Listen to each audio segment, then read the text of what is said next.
And first, I would like to commend you and your team for helping this body identify a funding source to assist in broadband deployment in unserved and underserved areas by tapping a tax credit program that you identified as not performing as intended. Your efforts were incorporated into Act 135 of last year, championed by Senator Langerholtz.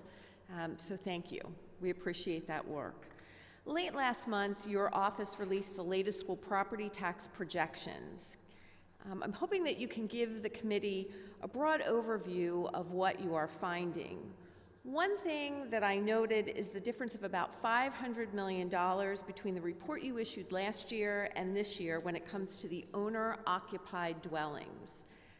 For example, in last year's report, you projected an estimate of $10.9 billion that owner-occupied dwellings will account for in school property tax revenue statewide in the 2024-2025 fiscal year.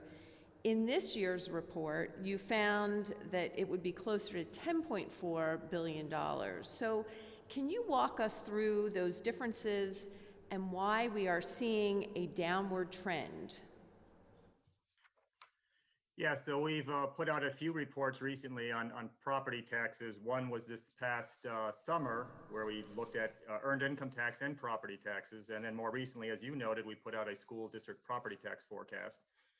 And what we're projecting is a reduction in school property taxes for the current year on the order of 1.7%. And there are several reasons for that. One is overall economic distress. That is driving it down. Another is the rental forbearance programs. We think landlords may have a difficult time making the property tax payments that are due. And then finally, there's the shifting payment periods, the discount and the base and the penalty periods. So a combination of those reduced our projection of school property taxes for the current year. So essentially, you're saying that there are people who are going to have additional problems paying their property taxes, and that's why we're not going to realize the same amount of revenue going forward.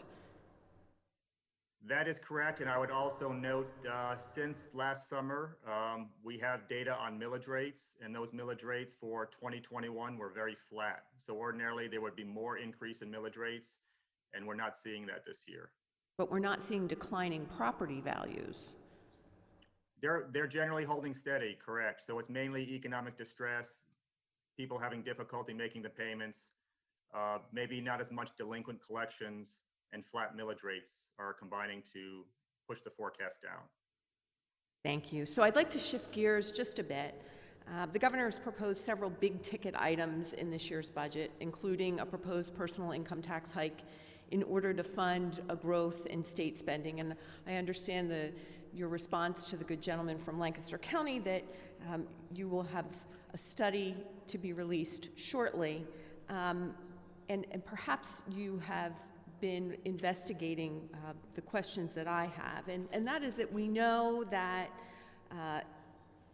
those tax increases will have an impact on our state's demographic challenges, which your office has highlighted in numerous reports, including one last month that showed declining birth rates in Pennsylvania, coupled with a massive number of residents aged 80 and older.